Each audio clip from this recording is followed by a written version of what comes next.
Thank you so much for your support, Melinda and Byrns. You too can get your own personalised shout out and early access to all content by visiting patreon.com/The Who Addicts.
Hello, I'm James Wilson.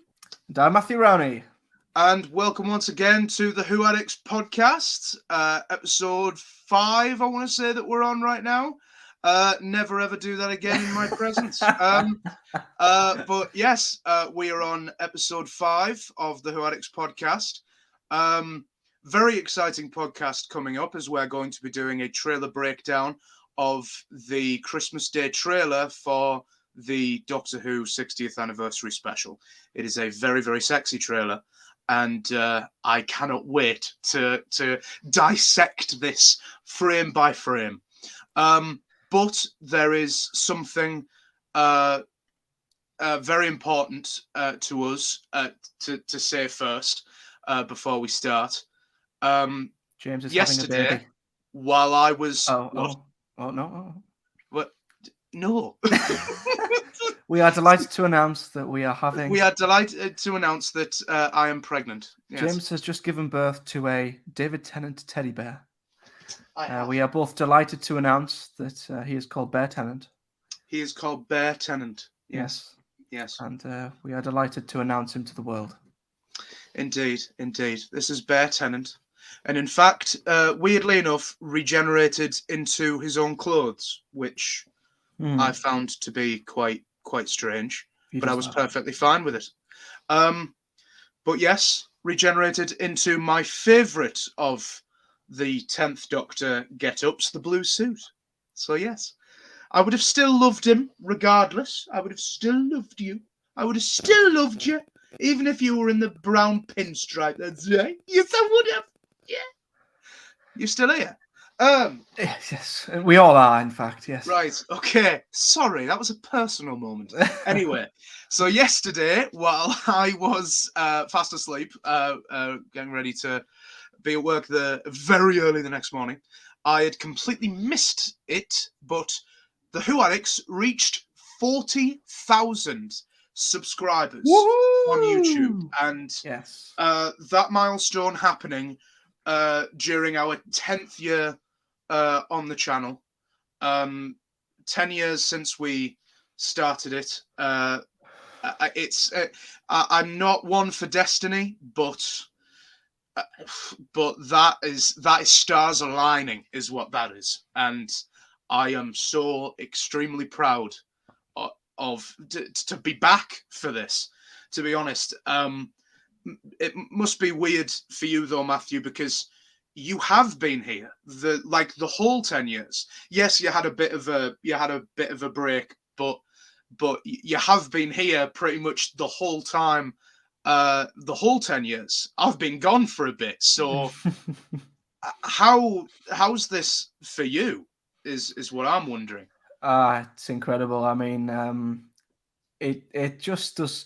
I don't think it really sinks in. I think if you'd have told the two teenage lads who started this channel almost 10 years ago that they'd hit 40,000, they would have...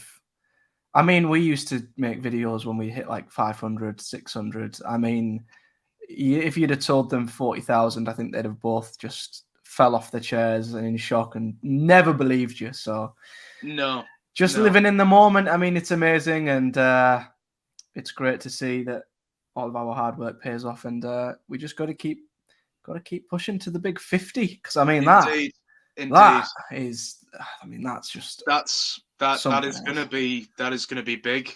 But yes, we have a lot of exciting stuff planned for our 10 years.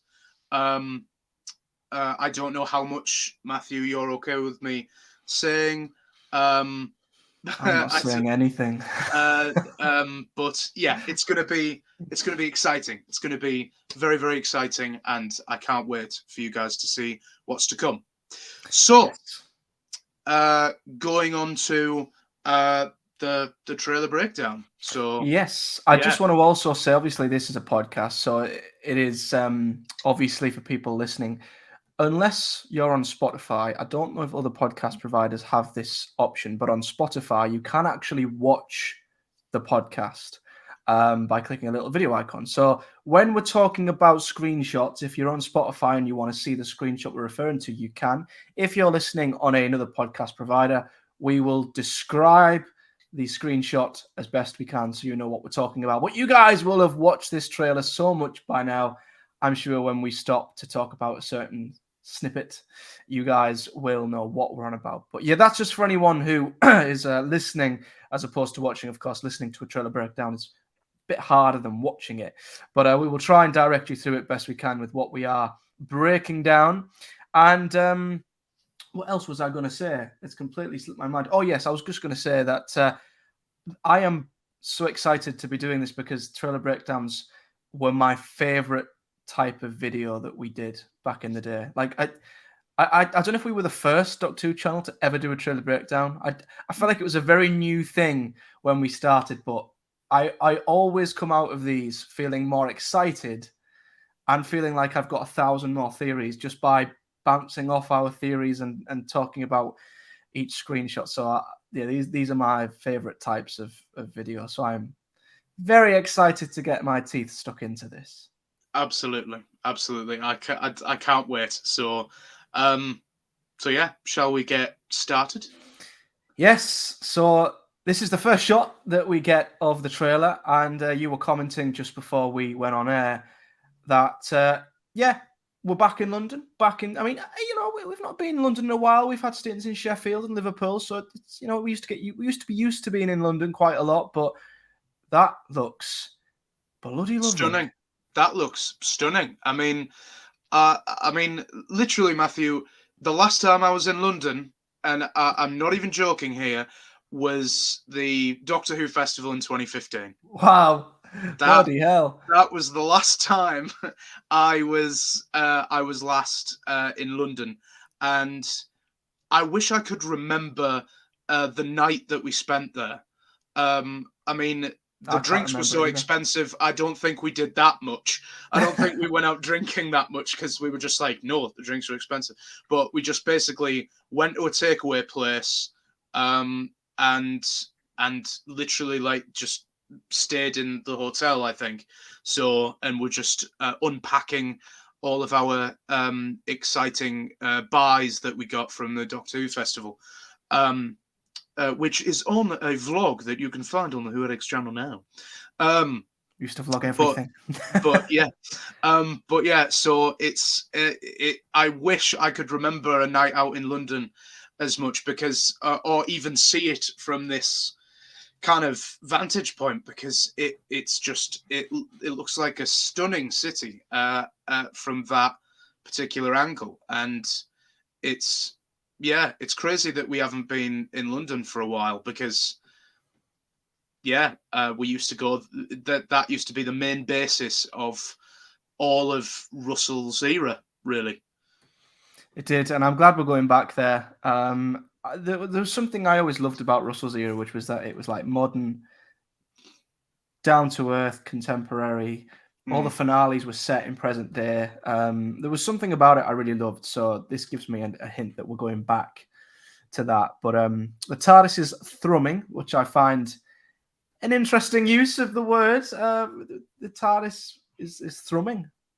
It's thrumming. Sounds like a medical condition of some sort. Anyway, moving on to the next shot, and another just beautiful shot of the TARDIS landing in. I mean, is that just a really nicely lit up alleyway, or does that look a bit Christmassy to you? I don't think it is, but it looks very bright and lovely.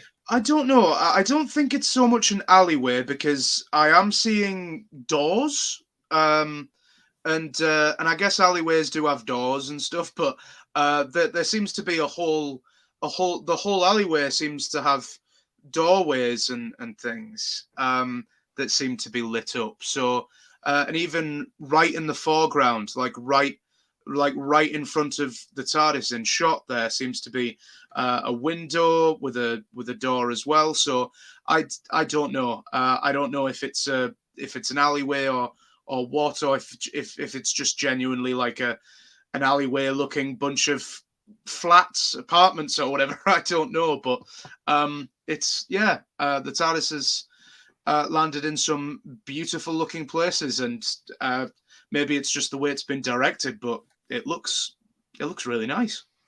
Yeah, I think the only thing you can really take from these two shots is that, like, to be fair, Doctor Who has looked for quite a while. It's going to look stunning. And while it's on screen as well, this is something that's not caused a stir in the Doctor Who fandom, but it's made people ask a few questions in terms of the fact that they've kept the exterior of the 13th Doctor's TARDIS. The interior, we assume, will change. There was a leaked interior only 2 or 3 weeks ago, which we didn't discuss. We don't like to delve too deep into leaks on this channel. But yeah, keeping the same TARDIS exterior as the 13th Doctor. Does that mean anything to you? I mean, it's a stunning TARDIS exterior. I'm not complaining. Yeah. But what do you think of that staying for not only David, but Ncuti as well? I like this one because, like with Christopher Eccleston and David Tennant's exterior of the TARDIS, and like with Jodie's as well. So Jodie's I think went back to Chris's and David's with the TARDIS exterior looking more like wood, looking more like it was a flimsy little box that couldn't amount to much. And then you walk inside and it's, well, so I like when the TARDIS looks like it's a flimsy bit of wood that you could just it looks weak, doesn't it? It looks like something that could easily get cracked and bashed and stuff, but it goes through hell and back and it remains untouched. Yeah, absolutely. That I like a strong gust of wind could blow it over. Like I like that when the TARDIS looks like that, because then it obviously just surprises you when the inside is so magnificent. But with I've always kind of disliked Matt's and Peter's TARDIS exterior.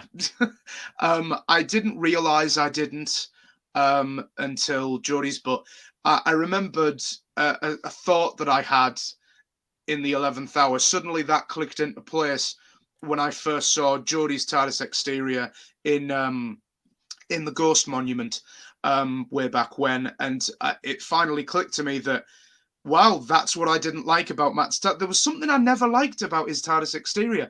It's that it looks fake.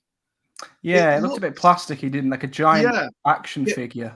It looked a bit glossy, like I mean, okay, it looks like it's had a fresh coat of paint. Okay, so maybe that's not too bad of a thing, but it genuinely looks like an oversized version of a TARDIS toy that you would get. So that is what it kind of felt like to me. It looked fake. And I suppose a lot of people could have the thought of, well, the TARDIS isn't really a police box, it's just stuck in that shape. So I don't know. I'm not putting too much onto that opinion, but yeah, I do very much prefer the look of a TARDIS when it looks wooden and rickety, Yeah, I agree. The next slide we see for the first time in action, Jazmin Finney playing Donna and Sean's daughter. And this is with the dub over the top of Donna saying, "Sometimes I think there's something missing. Now, what do you think of Jazmin Finney's character? Of course, the first transgender character in Doctor Who, being Rose. Wonder why she's called Rose. That's interesting. I wonder why. Yeah, what do you think of this character? I mean, I was actually disappointed that I thought for some reason she was going to be Chuti's companion when she was first cast, because they seem like great friends off screen. And I was a little bit disappointed to find out that she'll only be in these specials. But have you got any hopes or expectations for Rose's character, or do you think she'll just be there to expand the Noble family? I think she'll just be there to kind of expand on the Noble family, and I do actually have a theory about this. I didn't know whether or not to keep it for a solo video, but I actually have a theory that she's going to be the main companion in the whole specials, or at least one of the specials.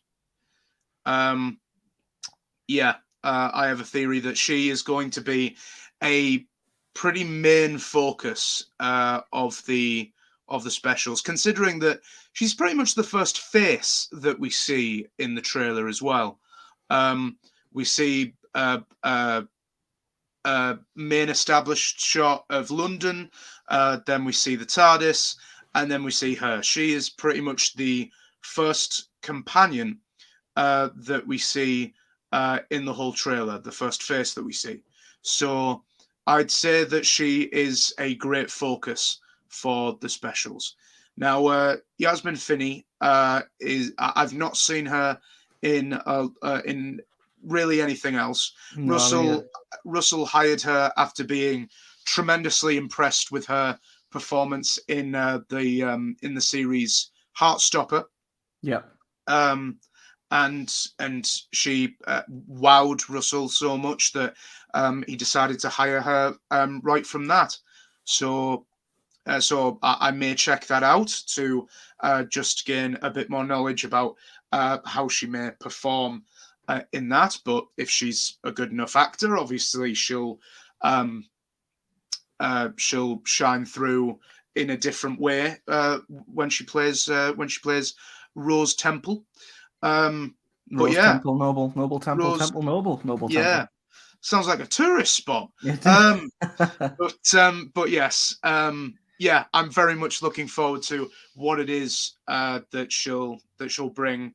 I think that she'll be in at least one of the specials more important than Donna Noble. So yeah. Yeah, I like that they've expanded on the Noble family, actually. Yeah, obviously it's going to be great to see Donna and Sylvia and Sean and Wolf.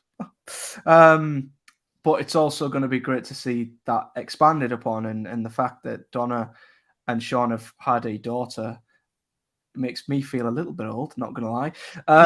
Considering we last seen them before she was born, but yeah, that's where we're at, and that just shows how much time has passed. But looking forward to seeing what she's all about. Now, this is an interesting shot. We see maybe this is what happened shortly after the previous shot, as she's walking home, I'm guessing, and she and a crowd notice a space shuttle, a very small shuttle that's crash landed, I guess. And I love the idea. It seems just very sci-fi to me, that just something has just crashed to Earth. It's just come out the sky. No, it's not making any loud noise. Just fell from the sky, crashed, and we don't know what's inside it. Beep the Meep might be inside it. I don't know. But yeah, I love this. I think this is a really cool, just sci-fi thing. Yeah. It seems that those bunch of people are extras, maybe background actors, to just kind of look at it and go, oh, what's that? But in the very background, you'll see that is Rose, that is Rose Temple. And so, she seems to be the one that finds this shuttle, and she is seen to be talking to Beep the Meep later in a later slide. So I think that is Beep the Meep in there. I don't know for certain, but I think that's a pretty strong theory. you know what I find interesting as well?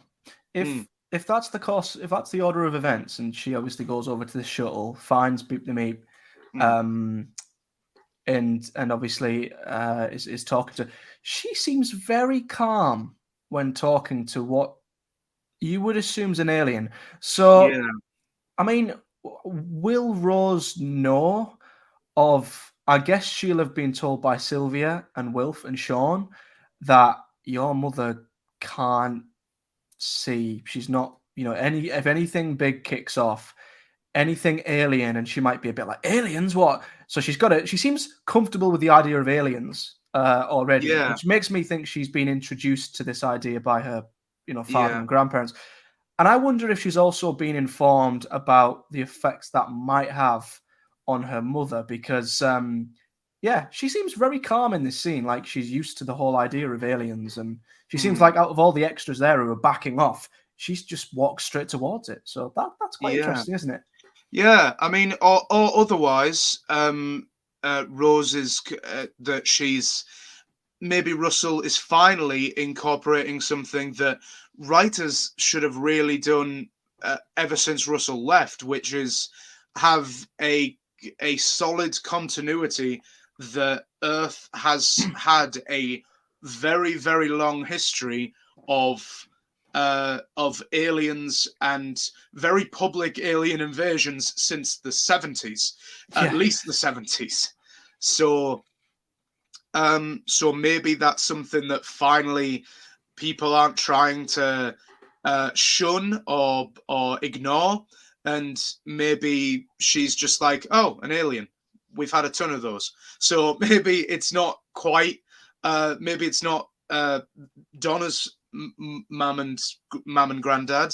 Maybe it's just she's just listening in class or to her friends that Earth has a long history in the Doctor Who universe of alien invasions. Well, she does have the coolest grandfather on the planet. I mean, he does. fired a paintball at a Dalek, and used to look up at the skies every night. I mean, she couldn't be, pardon the pun, from a more alien family when it comes to being alien to aliens. They are probably experts in the aliens just as much as perhaps the Tylers were. So that makes sense that she wouldn't be sort of struck by this happening. And then Donna's. Here she is, the first sight we have of Donna Noble, and she looks like she's not aged a day. Catherine Tate, once again, not aging at all. What did Russell feed these two before they started filming? Honestly, I mean, my favorite companion is back. I'm so flipping happy to see Donna. I never thought we'd even see this. And she continues on from the previous line where she let's have a look. We'll go back. She said, sometimes I think there's something missing, like I had something lovely. Now, do you think that this is a recurring thing with Donna? I mean, she's not, obviously for 12 years, she will have had a life without the Doctor. We assume she's not had any episodes where she's obviously saw anything that might make her remember him.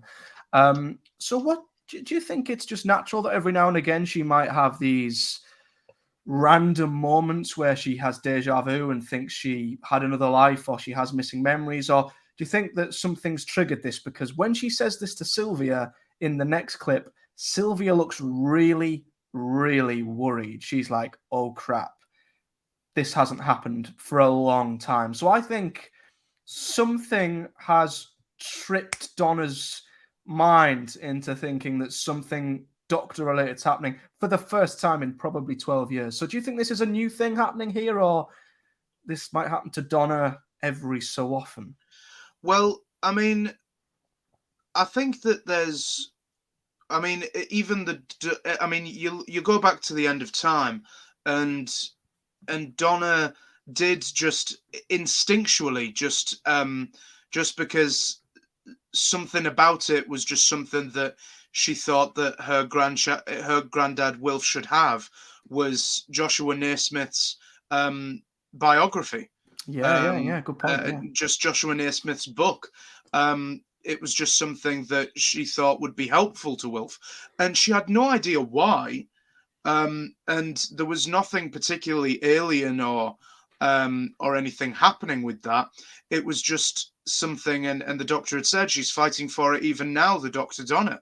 So there is I think something dormant in there that's always fighting to get out. So I don't think that it's something that is particularly triggered by anything alien. I just think that it's something that's always there, in small ways in her life. You can't really, she can't really think back to her previous fiance before the marriage that she's had now. Like, in what way did the Doctor replace that memory of him? I've always wondered, from the Runaway Bride. You delete the Rachnos from her memory. What the hell happened? The Christmas star. Did I even have a first husband? I mean, who knows? Yeah, just like, oh, he just left me. He didn't fall down a pit of and be eaten by baby Rachnos or anything. Rachnai, yeah. It was So, like, there are certain memories that I'm assuming she can't help but piece together, that something's up, that something's wrong.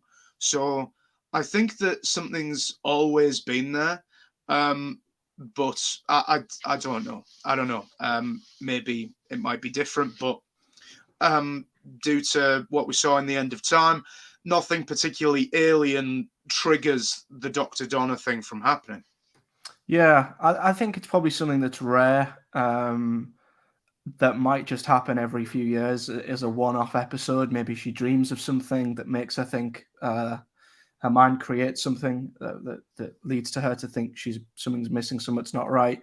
But I think, obviously, this time, I think something a little bit more serious has probably caused this. And as we see later in the trailer, which we'll discuss later, is the battle that we see in this trailer, this gunfight, is happening on her doorstep pretty much, which makes me think the Neil Patrick Harris's character has set something up to go after Donna for some reason. It feels like it's all converging on her. So yeah, it's a bit of a race against time. And just as she's talking about something that's missing, we see the first shot of the 14th Doctor, the 10th Doctor, the next Doctor, the sexy man,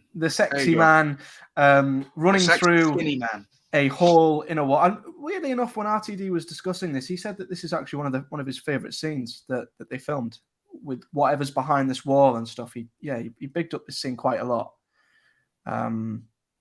But yeah, the 14th Doctor, and then look into them eyes. Even Bear Tennant is having a David fit. My goodness.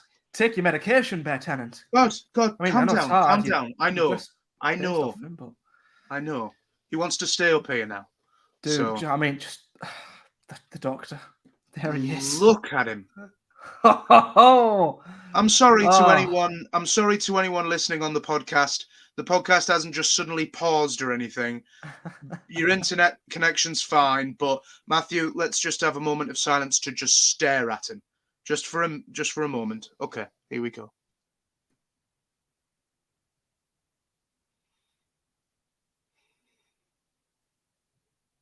Okay, I'm good. Wow. I mean, I just look at him and he just is everything the Doctor is. He just looks so flippin' cool. Oh, I feel 14. I feel like a 14-year-old kid again. Like, that's Doctor's right there, man. Oh God. I feel like that pubescent kid that had this man on his screen for 4 glorious years, and oh my God, I mean, putting aside, the whole concept of regeneration kind of being out the window a little bit, but like, even still, I've got to put that aside to just, David, sexy man Tennant. David McDonald. David McDonald. Honestly, David John McDonald. There's Sorry. something I just love that. Obviously, we two massive 10th Doctor fans. He was our Doctor, and I remember He was. to this day, me and you watching the End of Time Part 2 in pretty much just next to where you're currently sitting, and how devastated we both were. And to have this channel, because obviously we created this channel at the back end of 11's era, so to have this channel all these years later, and our incumbent Doctor is David Tennant, I just feel so flippin' lucky that we finally do actually get to talk about him as our current Doctor. I mean, I'm just honestly, I'm just totally bowled over that he is on my screen right now in a current trailer for Doctor Who. Yeah. This isn't a throwback to a previous trailer. This is a current trailer for Doctor Who. And he looks no bloody older than he did in 2010. Oh my God. Anyone who is 51 is hating him right now. But Matthew, let's just move on before you need to rename this podcast David Tennant Freakout. Well, another moment that is just as bloody awesome is the reunion. Next up, we see a very brief reunion between the Doctor and Donna. I mean, what is going on? It's 2023 and we're seeing the Doctor and Donna. I mean, where do you think this is happening? And because this looks to me like it's in exactly the same building that the Doctor just ran into. I feel like in the background, there looks like there might be a bit of rubble there. I don't know. It looks a bit decrepit. And so what could the order of events be here? Because Donna looks completely at ease in hugging him. It's like they've just met up for, like the first time they've met up in a few days for a coffee. Like, yeah, right, yeah. Yeah. I don't know. I just expect the moment to be a lot more grand. I don't know. I've got to say, Matthew, that is not the hug of someone that is not the hug of two people that have just, met up for a coffee. I hate to disagree with you, but Matthew, look, that is the hug of two people that have not seen each other in over a decade. And they are. Donna has her eyes closed, I think, and is embracing him with both arms, and so is he. And it's the hug of two old friends that have a lot of catching up to do and no time to do it because there's probably a lot going on in that story, but just have a moment to just hug. And I hope that's the case. I hope that's the case where Russell has found some kind of way to kind of weave around the whole memory problem with Donna and still just bring her memories back, and just have them just embrace. And to be honest, seeing this shot right now, Matthew, I would not give a crap if Russell gave the absolute shittest reason for Donna to have her memories back ever. I would not care less. Like, even if it's just with a zap of the Sonic, I'd be a little bit like, okay, Russell could have done better writing-wise there, but I wouldn't care if I get this shot and this emotional scene. Yeah, I guess my point is that this isn't the hug of like a Donna who has just seen him and her mind has exploded and she's like, what the hell's going on? And then it all comes back to her. I feel like, I don't know. I mean, it's like her memories have already come back at this point and she's sort of like, I don't know, not expecting him, but I don't know how to describe it. But I mean, I mean, seeing them together, I think it is very much going to be a moment if they either run into each other or he knows that she's there and he goes to rescue her. And they have one moment, a vintage Dr. Donna moment where they're not like gorging over each other because they never did. They were like just busy mates. And they kind of have a moment where they look at each other, they hug, and then suddenly it's run. They're getting shots out. There's no time for a chat, and then they run. But I mean, I'm just glad we got this shot in the trailer, seeing them two back together. For me, my favorite Doctor, brilliant. My favorite companion, my favorite duo. I mean, I've said this before, but if I could have sent a letter to Russell on what my perfect anniversary would be and who I'd want in it together, this is it, literally. I agree. Who cares? Who cares? Yeah. Who cares what the hell happens? I mean, look at it. Rose and Martha, as you know, decent companions, good companions as they were. Oh, very good. There was still a romantic thread there. There still might be a bit of lingering in the air with them, like oh, you know, Rose will obviously still be head over heels in love with the Doctor always, but with Martha it will also be that, oh, you had a thing for me once, hi. This is a little bit awkward, but with Donna there's absolute just platonic love there, and it's a best friend love though, isn't it? It's a admiration. She admires him. She has just so much care for him. I love them, man. I'm just, again, we're gorging. We need to move on. Yeah. Oh, and it's another bloody clip of Donna. Yes. Oh.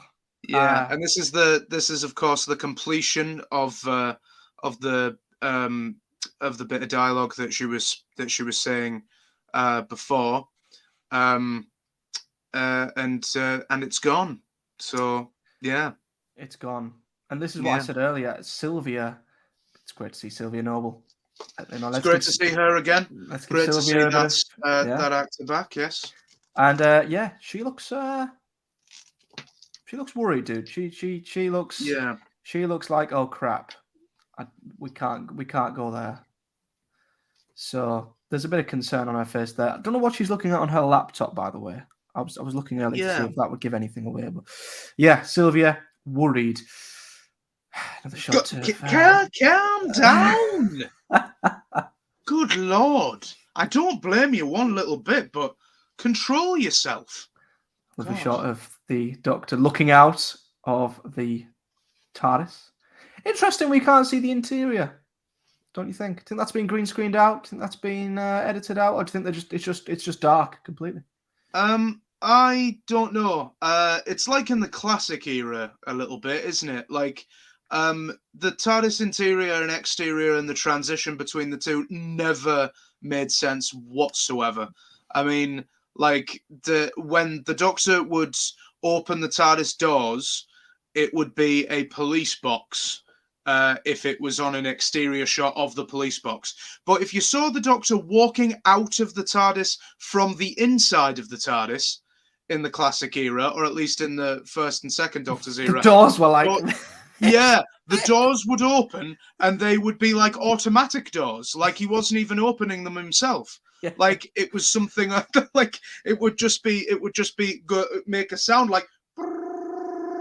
Exactly that. You know, and then that's a great impression of the TARDIS again. Like, you know, so to me, the exterior and interiors of the TARDIS in the past have never made sense to me. So I don't know. Maybe like Russell didn't want too many threads between Jodie's era and David's era, and didn't want to show the interior too much. Who knows? But yeah, or maybe waiting for some big grand look at the possibly what we've seen with the leaked interior. Yeah, it is interesting, isn't it? Because this is one of the very few regenerations we've had in recent times where the TARDIS hasn't went kaboom when the Doctor's regenerated, other than the 11th to the 12th, which we knew would have the same TARDIS interior.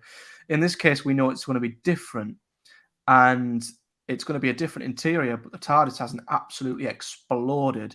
And there are canonized adventures between Power and this, as has been made clear in the DWMs that have launched and brought back the comics in the last couple of months since the end of the Chibnall era. So Yeah, there are official canonized adventures between the events of the last two televised, the last televised episode of Doctor Who and the next one. One included the Doctor going to the World Cup final in 1966. Probably used that comic because it was during the World Cup. And the Doctor, to everyone's shock, encountered the Daleks. Because he did. Of course he did. So it irks me a bit that this Doctor, I'm going off on a tangent here, it does irk me a bit that the 14th Doctor in canon has already met the Daleks. But anyway, why and how we go from 13th TARDIS interior to this one, don't know. Is that why we can't see anything, or is it CG'd out? We will see. But I find it interesting. Now we have a shot. Now this looks like a film set. But this seems like it is the chaos that the Doctor lands in. And it seems like, to me anyway, I want to call him the toy maker, but I'm going to hold off. Neil Patrick Harris's character looks like he's already been causing chaos before the Doctor's even arrived. What do you think of that? I don't know. I mean, it does look like an interesting setting. I mean, the 14th Doctor arrives on modern day Earth, we're assuming for the first time, and the first thing he sees is absolute chaos and everything just going crazy. And I don't know. I mean, that building in the middle there is, I mean, the ceiling's on bloody fire, it seems, or it might be a balcony. I don't know. It looks like it might. Yeah, it's definitely on fire. And down there on the ground, bits of paper everywhere, and of course, that blue car that we see driving there, and it seems to be the only car on the road there. No, wait, there are a few other cars there, but this seems to be the only car that's driving, at least. So, who's in that car? Is it the Doctor? Is it Donna? Is it both? So I don't know. It seems like I don't think it's right after David arrives right out the TARDIS, because acquiring a car right after it seems like a little bit weird that the first thing that the Doctor would do is, hey, I'm going to pinch a car, I'm going to go full on GTA. It just seems like something he wouldn't really do. So I don't think this is right after. I think this might be Neil Patrick Harris's character's big master plan. God, I don't even want to use the word master too much, because that would be disappointing if he was the master. But yeah, like, I think this is his plan in full fruition. Yeah, maybe. I do find it interesting that as we move on to I was going to call him the 10th Doctor. Christ, I'm just going to call him the Doctor because this is just going to get ever more confusing. But here is the Doctor walking through, I'm guessing, this carnage, and he says the words, "I don't know who I am anymore." Now, is this just post-regenerative delusion and confusion, or do you honestly think that he's looked in the mirror? Because let's be fair, how long has it been since he was this Doctor? I mean, the 11th Doctor was around for absolutely ages. He was on Trenzalore for a good however many 100 years. The 12th Doctor guarded the vault for how many decades, as well as got stuck in his confession dial for billions of years. So this is, it's not like the 10th Doctor's era was yesterday for the Doctor.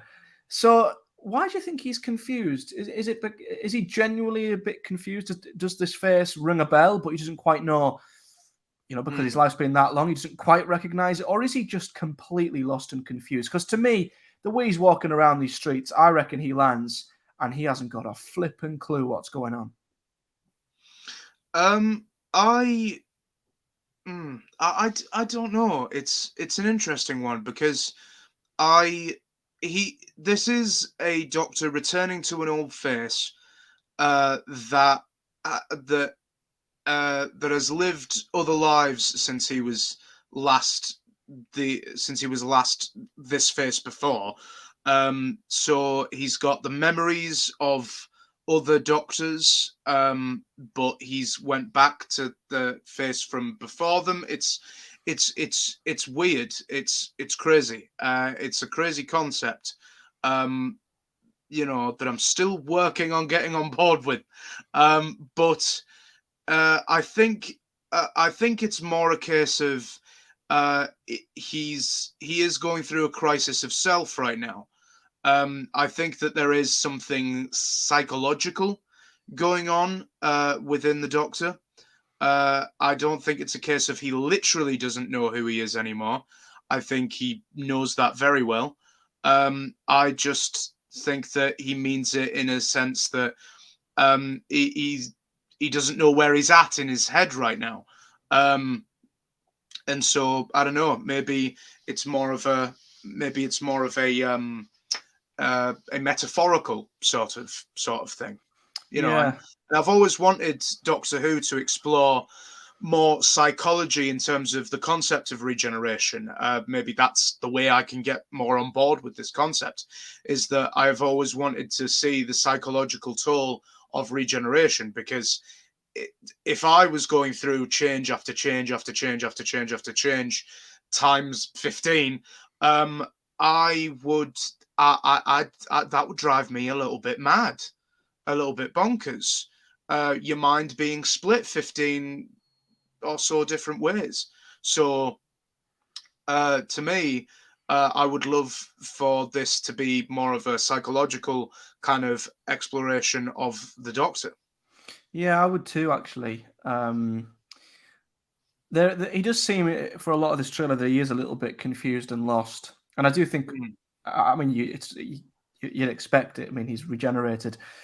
And I can imagine, any old normal regeneration causes the Doctor to go a little bit doolally. So to go back, but also forwards, it must just cause an absolute head fry. But at the same time, I don't think Russell's going to wait around. And I don't know how long and how much of the start of this story he's going to spend on Donna, remembering who she is, getting over the whole memory thing, the Doctor coming to terms with who he is again or who he is now.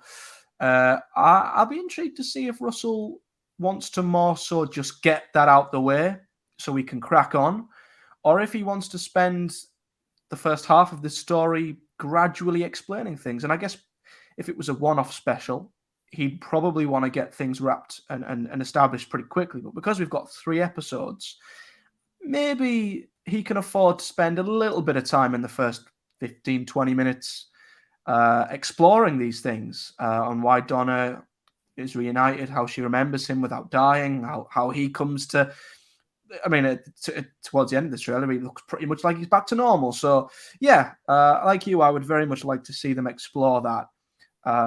Because I don't think we will get an opportunity quite like this ever again, where the Doctor is going through this much of a confusing regeneration. Yeah, from a writing perspective, it would be a missed opportunity on Russell's part. I think he's in a probably never will happen again kind of scenario where the Doctor is in a really kind of vulnerable situation. The Doctor is in a very vulnerable headspace right now, where he doesn't know which way is up right now, and maybe that is a vulnerability that Neil Patrick Harris's character is taking advantage of. Yeah, that's true. I mean, he could be taking advantage. He could be, in part, its cause. I mean, we don't know. We don't know who he is. I mean, if he's the toy maker, he could. This whole world around the Doctor could be something he's created. We'll talk about this when we see him. But here's another shot of the Doctor again. He looks to me very confused. He's looking around. I do think he's not been long back on Earth. I really do. I mean, I feel like he's just got out of his TARDIS in that scene in the alleyway or whatever in the street. He's walked out into just carnage, and he just looks absolutely lost. I honestly do believe he is just literally rocked up back on Earth, and this is all happening. But it's just carnage, isn't it? Absolute it would definitely it would definitely be an interesting opening scene. Why not? Let's just start at 1,000,000 miles an hour. And here he is for the first time. Neil Patrick Harris is character.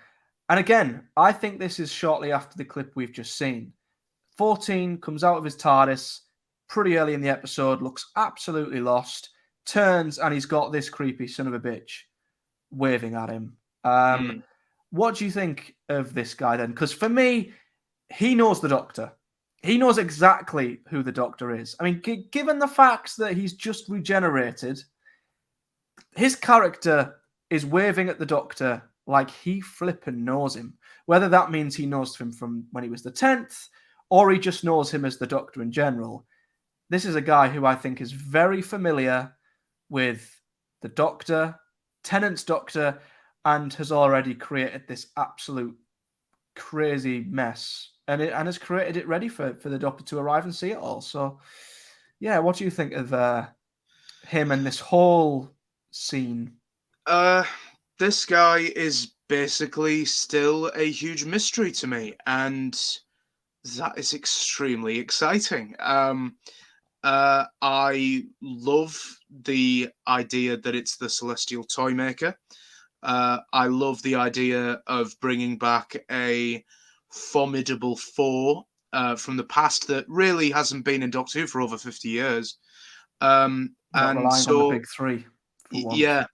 So I would love for the Doctor, as I've said in a previous podcast, I think in our 60th Theories podcast, I would love the Doctor to face serious top tier villains. It's quite upsetting that the Daleks aren't even seen as top tier anymore. But to me, I want to see like villains that are like the Master, in the sense that they are one singular villain. There's no race of them. There's not like I would like the Doctor to face some villains that are that are immortals, that are that have all of time and space to play around with, and can bend things to their will, and really, really powerful people. So that can maybe throw the Doctor into alternate timelines, parallel worlds, stuff like that we've not seen in Doctor Who for a while anyway. So I would very much love Neil Patrick Harris to be that kind of character, to be that kind of person. The Doctor just has no idea what the hell they're going to do next. This guy's a total mystery to me, but I am seriously hoping that this guy is something huge. Yeah, I'm very excited for him. I'm going to put money on him being the Toymaker. And there's a scene later on in the trailer I picked up on where I thought, that's a hint. It's got to be. But he says over this, the show is just beginning. I mentioned this in my last video. I honestly do think he has created this whole thing. I don't know to what extent he's created the world around. I don't know if he's caused the Doctor to regenerate back into Tennant. I don't know if he's got this whole grand plan of the Doctor and Donna reuniting so that he can catch them by surprise or whatever. But his character has got this all pre-planned. I am convinced by how he's dressing up as a conductor. He says it later in the trailer, grand premiere. It's like this is all a big show to him. This is a big show. This is a big program. It's planned to play out like some kind of pantomime. And that's why I think that what is happening here was orchestrated by him, and he is in control of everything. And I love that about him already. So, yeah, I mean, what an actor he is, Neil Patrick Harris as well. He's definitely a showman. Neil Patrick Harris has been famous since he was a prepubescent kid.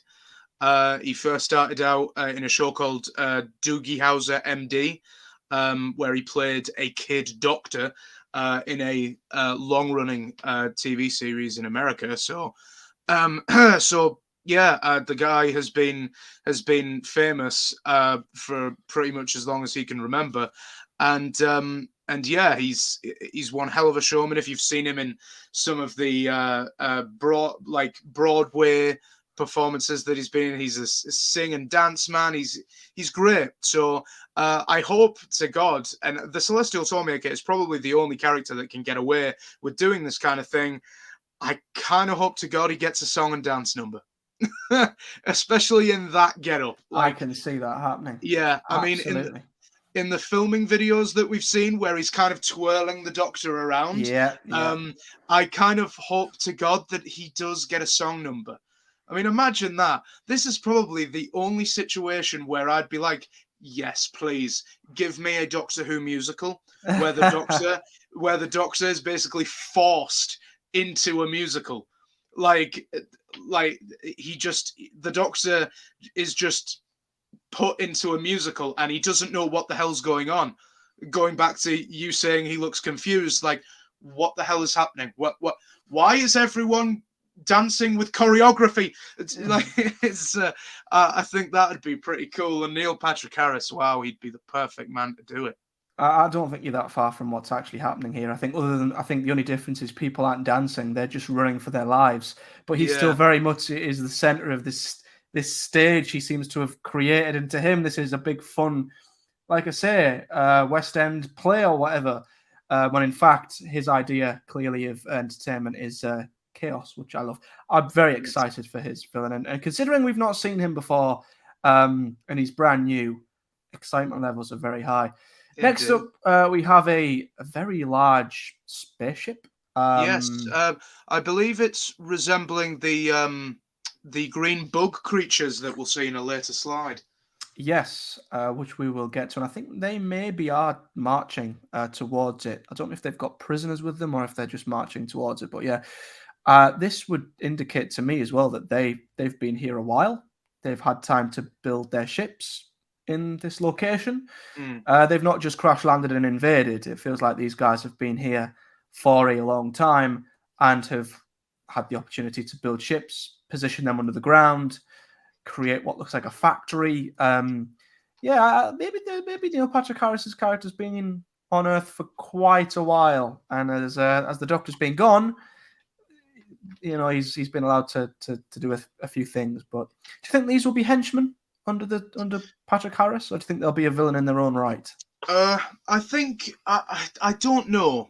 I honestly don't know, because these are a new villain, but they don't seem like the kind of they do seem like I maybe should save this for the for when we actually see a slide of one of these creatures.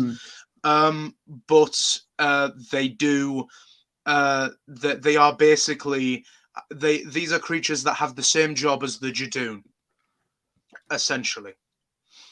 Yeah, good shout. Yeah, I'd be interested to see what part they play, but all I can gather is that I feel like they've been here a while.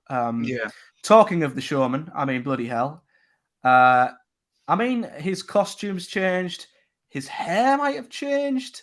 Yeah. This guy seems like he can morph into anything. He can. This is a guy that. Outfit. Yeah, this is a guy that likes a flamboyant wardrobe change. He does, and his waistcoat is very, very similar to the 14th Doctor's waistcoat. Now, just let me leave that there while your head creates 1,000 theories. Why is he wearing a similar waistcoat? Is he mocking 14? Is he a version of the Doctor? Is he like a Dream Lord kind of character or a Valiant character? Who knows? Especially after General, anyone could be the bloody Doctor. Yeah, I mean, the whole costume is, I mean, it's Doctorish, isn't it? Yes, it is. It is very Doctorish, and especially the tie piece. It looks like something that we would have seen. Which Doctor would have worn that? It's not so much. It's too floppy for the 11th Doctor's. It's like the 11th Doctor's bow tie's gotten sad.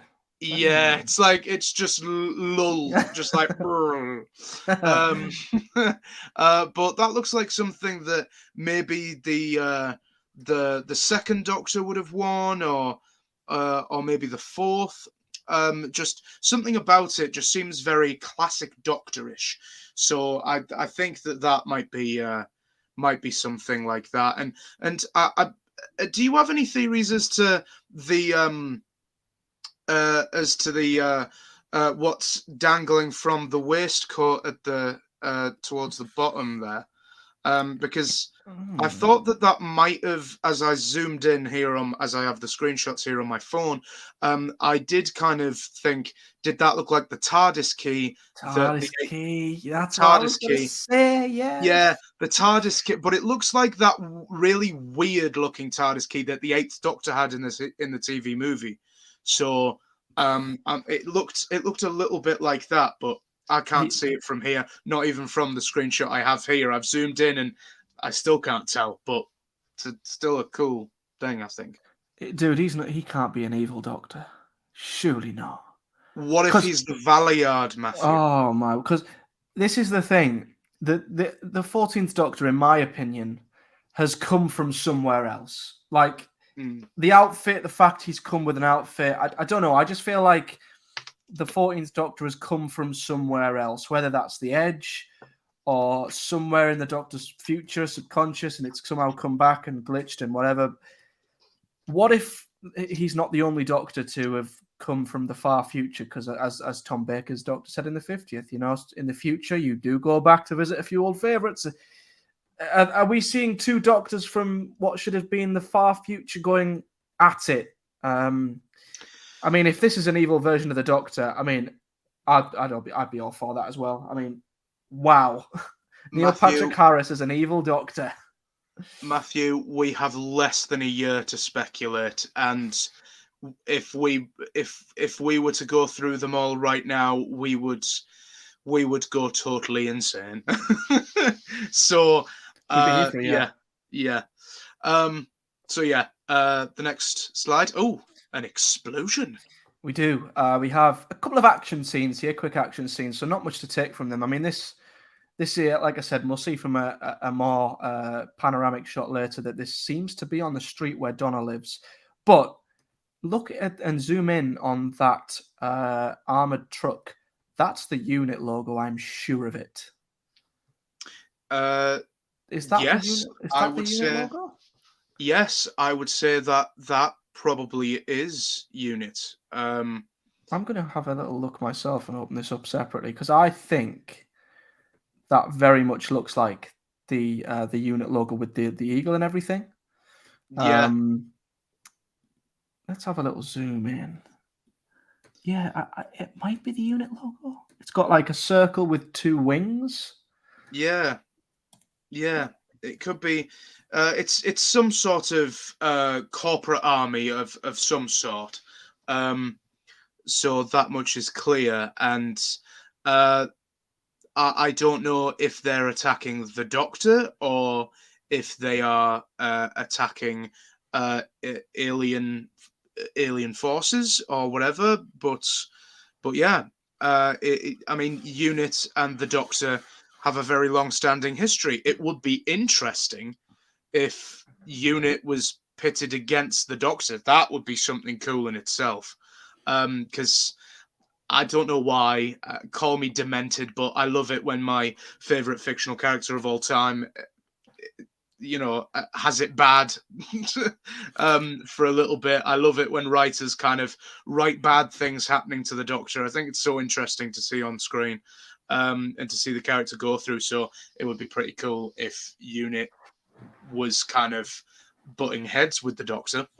Yeah, possibly. I mean, I think in this scene, at least, they're having a gunfight with them robot creatures that we spoke about earlier.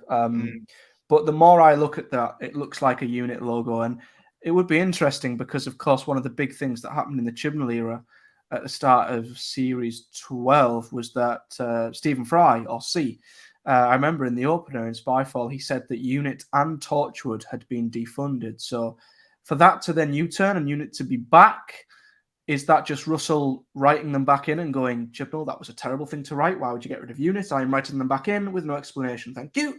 Or is he going to actually think of a reason as to why Unit are back? Well, to be honest, in all fairness, Chibnall did write them back in. Well, yeah, he did. Yeah, he did actually. Yeah, I forgot about that. How much notice I took of Flux. Sorry.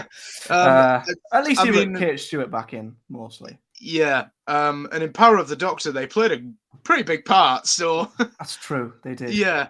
So I wouldn't say he wrote them out. I just think Chris Chibnall was just trying to make it so that Unit wasn't the Doctor didn't have all sorts of help when he came to Earth.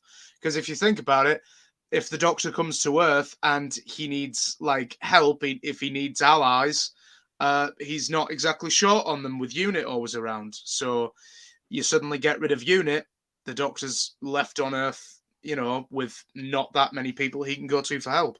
So getting rid of Unit and Torchwood kind of helps if you want to make the Doctor helpless. So yeah, I can't believe I forgot that Unit were in power. That shows how the Chibnall era has just dissipated out of my memory. Yeah, of course they were in power of the Doctor. Anyway, so yes, the next shot I believe is of those bug creatures. Yeah, snappy. Yes, so we have some pincers here. They remind me of the salad tongs that I have downstairs. You eat salad? Yes, Matthew, I eat salad. Believe it or not. Good yes, grief. That is the most shocking thing I've heard. I can't possibly have my Saturday night greasy kebab without a salad. It makes me feel even fatter than I already am. I'll let you off. Yes, but yes, those look like some frightening pincers. Okay, they don't look frightening in the slightest. They basically do a little snap like that. Hello. But yeah, just basically hello, like a little sock puppet. But yeah, it definitely is reminiscent of the classic series monsters, at least with their sort of cheapness. It's a good point, that I do like how alien these feel. Very sci-fi. I've been calling for Doctor Who to do that a bit more. Just go really heavy on just sci-fi, random ass, alien creatures crashing to Earth, causing havoc. This is what is happening here. So yeah, they look really cool. We then see a poor young kid who clearly, for the first time, is seeing said creature, maybe at his front door, or just delivering salad, maybe. I don't know. Maybe he's delivering a kebab, and he opens the door to see the I can't believe what I've gotten open to this. Just like he's just delivering the monsters a kebab. Just no, the monsters are delivering him a kebab.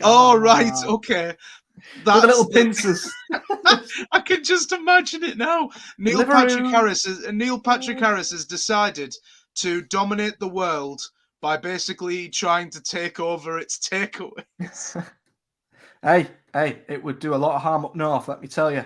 It would. You take away our Parmos, you are dead. Yes. You are dead. Insert a lot of viewers saying, what the hell's a Parmo? Let's not go there. Yes.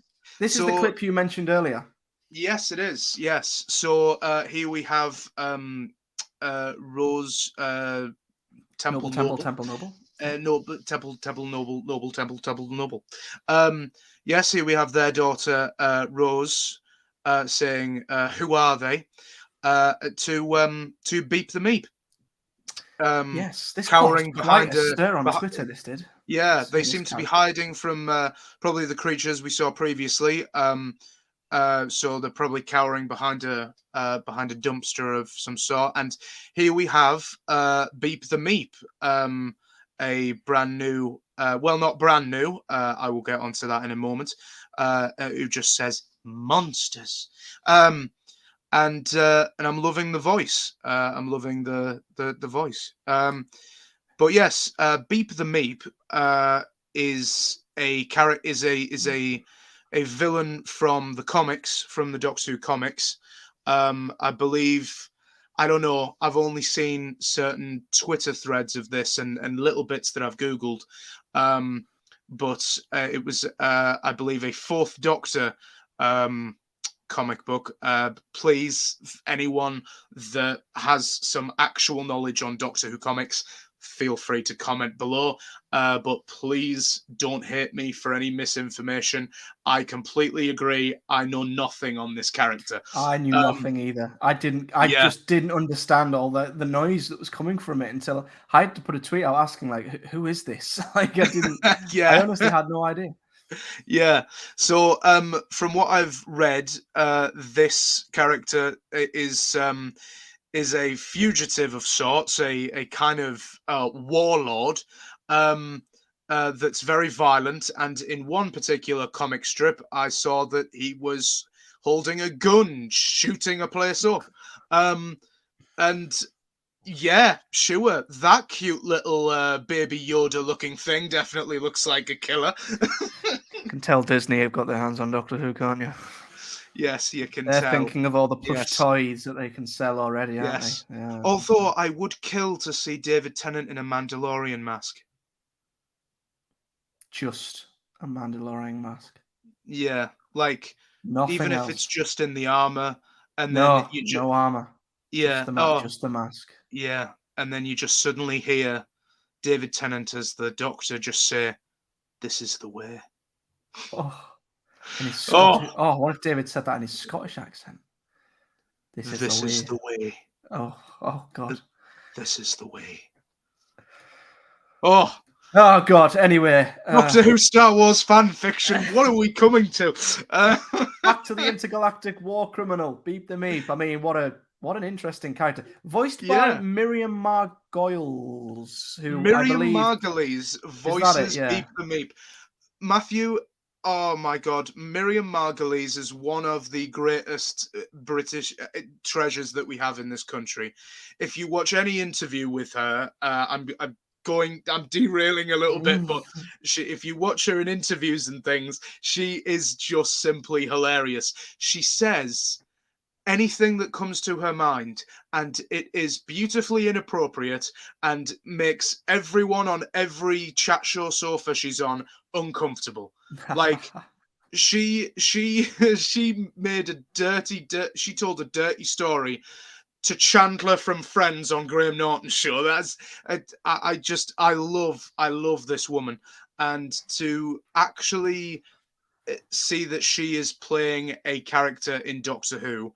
I don't know if she's came anywhere close to being in Doctor Who before. Might have been in Big Finish or whatever. I don't know. But to see that she is getting to be in Doctor Who.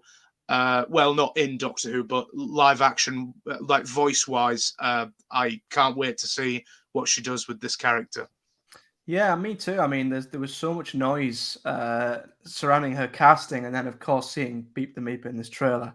I honestly knew absolutely nothing. I just couldn't get on the hype because I was like, well, I don't know, who is she and what is Beep the Meep? And so I'm sort of like catching up on it all. But I mean, what a great looking character! What a great looking character, by the way. CG looks epic. That looks the best that Doctor Who's had in a while. I mean, geez. Yeah. I mean, I'm not used to Doctor Who being that realistic. I mean, like, I don't know. Just like the last time Russell was head of Doctor Who, we thought that the Lazarus experiment monster was good. But that's just amazing.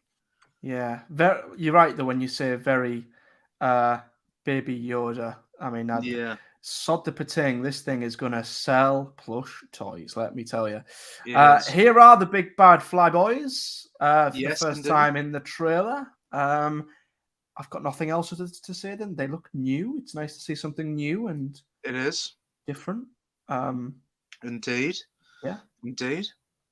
Here we have the man himself. Yes. Getting out of this must follow do you think this follows the scene we saw when the TARDIS landed at the start of the trailer?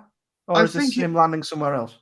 I think it might be the same place. But then again, that shot did kind of look like that was at night. So yeah, different lighting maybe. So the TARDIS is functioning to start with. And he's able to travel around, and it still can't see much of the interior. Can't see the posters as well. I was trying to see what them posters might have said on the wall, but don't know if we're getting a 2023 version of the Vote Saxon posters. You know what Russell's like.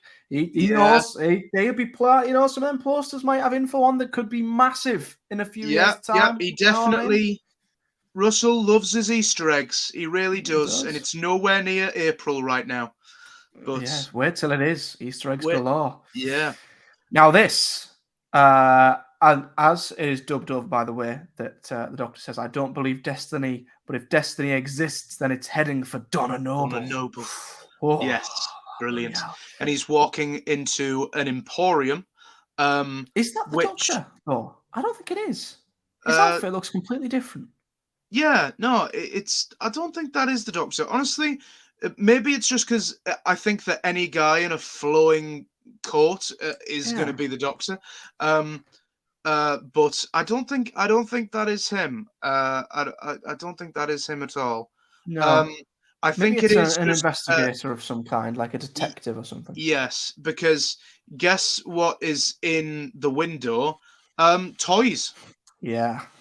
That is oh god, I hope that's a giveaway. I really want this guy to be the Celestial Toy Maker now. It's gotta be. I mean, that's a hint if you'd ever saw one. He clearly is disguising himself as the owner of a toy shop. Yeah. I mean, how brilliant's that? I mean, disguising yourself as the owner of a toy shop. Hello, you've got to be the toy maker. I mean, geez. I would be just bewildered. I mean, maybe Russell is taking us down a garden path here and he's going to twist the whole thing on its head at the very last second. But that's a hint if I ever saw one. And here we have the finish of that line, and it is heading for Donna Noble as we see her looking out of her front door, back door. Yes, that's a back door, isn't it? Looking a little bit thoughtful. She's shutting that door like something is ticking in her head. Like I think she's starting to think of something. And it is worth noting, by the way, she has exactly the same costume on throughout the whole trailer, which makes me think the events of everything that happened in this trailer happened very quickly and probably in the same evening. Yeah, probably. Like these things probably happened within, like, I don't know, 20 minutes, half an hour of each other. Yeah, this might be the first 20 minutes of the special. To be honest, we might have seen nothing yet. Yes. Here we have the Flyboys. Yes, indeed. Yes, they look very lovely. You look lovely. Yes, they look. Have you done your hair? Yeah, it's like very. Look at them. Don't you just want to give them a smooch? Just look at them. Don't you just want to snog them? If that's what you like to do with flies, then. But no, I am very much getting a very classic era, cheap monster from them, and in a good way. Yeah, I mean that in the best possible way. I do not mean that as an insult in the slightest. It very much is reminiscent of that time, it seems, and I love a bit of. I mean, it is a 60th special. I mean, you've got to have some sort of callback to the old times. So, I mean, I'm not saying that it might have been cheap to like make or anything. It was probably very expensive, but it looks like something that, you know, they would have came up with in the classic era, for like, I don't know, got the materials together and it cost them like, I don't know, £1 or something. So yeah, I mean, that £1 was a lot back then. What was that, sorry? £1 was a lot back then. Yes, it was. You might be accurate. Yeah. But they do say open fire, and here is one of the punchlines of the trailer. If she ever remembers me, she will fall down and faint nice and gently, like in the end of time. Yeah. If she ever remembers me, she will just basically burst with regeneration energy, knocking out anything in her path. So, yeah, that'll pretty much happen. So she's fine. Yeah, basically. But no, she'll die. I mean, is this just I think this is just an impact line for the trailer to raise the stakes. I think you know, we all know in End of Time he come out with the line that, you know, didn't think I'd leave my friend with a defense mechanism. So he's left some form of failsafe in her head just in case. I guess in case she remembers minor things. I'm assuming there will be a point to which if she remembers too much or she sees something that's just a little bit too reminiscent of her time with the Doctor, there's clearly a point to which if she remembers something that's too bad, she will die. I mean, otherwise the Doctor wouldn't look, I mean, he looks serious here. He is like, I don't know, I think he might be talking to Sylvia or maybe it's Wilf, I don't know, but yeah, he looks serious here. So there must be some sort of, there must come a point in Donna's mind where the Doctor's fail-safe defense mechanism isn't enough to save her. So I'm assuming that's what he's saying here, because otherwise a criticism this line's got from a lot of people is that, well, this line's wrong. She won't die. Yeah. For starters, before I make my point, he looks very sexy in those specs right now. Goes without saying. Yep, goes without saying, but I thought I'd say it anyway. But yeah, I have some thoughts about the specific wording of this line. If she ever remembers me, she will die. So I would hate it if Donna Noble came back and she was just simply the background supporting character like she was in End of Time. That she wasn't really part of the larger story. Now, of course, we've seen the Doctor running into her arms. There's a scene of them running together, and she's definitely part of the action this time. So there has to be a way in which Russell has written it that. So, one of my theories is that, okay, if she remembers me, she will die. I'm thinking that the Doctor uses something like the TARDIS key chameleon circuit that he used in Series 3, when he kind of just makes that out of bits and pieces of the TARDIS, and that's how he kind of floats around the Master for a little bit of that episode. So I'm thinking if that's something that the Doctor can just whip up out of nowhere with just bits and pieces he has, think of what he can do if he like really puts time and effort into it, and he thinks, right, she can't remember me, she's not allowed to do that, so if I wear this, she's not technically remembering me. She's like, it's like that thing when you're like I remember you, but I can't quite place you. I can't. Like a perception filter. Yeah, that's the one. That's the one. Yeah, just kind of like uses the perception filter. Like when you meet someone on a night out when you're really, really, really drunk, and the next time you see them, you can't remember them for the life of you, and they know who you are, but you're like, yeah, I have no idea who the hell you are. So something like that, where basically she's like, I know you from somewhere, but by God, I can't remember you at all. But yeah, so I'm thinking maybe that could be something that could be an easy and simple way, an easily explained way for the Doctor and Donna to go about getting into some action and scrapes together without really affecting Donna's memory too much. Yeah, that's a very good theory. I've not thought of actually. That could definitely work. The Doctor fixes some kind of perception filter to just alter her perception of him slightly. Because I guess from that line as well. I mean, when the Doctor says if she ever remembers me, when he says me, is he specific to me? Like this face me? Like if she met the 13th Doctor or Capaldi's Doctor, would she subconsciously know who that was and have the same effect? Or because it's not David Tennant's face, she wouldn't remember them. She only would be triggered if it was the Doctor's face from that time she travelled with him. Because I guess any other Doctor could bump into her and pretend to just be anybody. But at the same time, this is something I thought of and I thought was very weird. at the end of Journey's End, this was after the whole mind wipe. He walked into the kitchen, saw Donna, she saw him, and he introduced himself as John Smith. So even by seeing the Doctor's face shouldn't trigger anything, because it didn't in Journey's End. So he could literally walk through the living room and go, it's John Smith. Do you remember me from a couple of years back when I was in your living room? It's John Smith. And, that time you were getting orange juice out the fridge. So, yeah, it depends. When the Doctor says if she remembers me, it's very broad. It's a very broad line. Is it only when she sees him and recognizes him by name? Because she didn't recognize him in Journey's End when he was John Smith. So it's very broad. And I'd be very interested to see what he means by if she ever remembers me, she will die.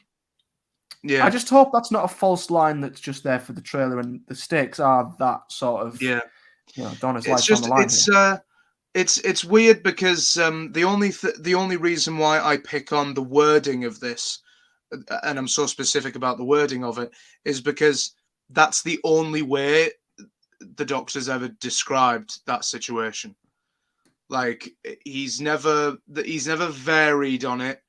If she remembers me and the things that we did together, and he's always specifically been, if she remembers me, she will die.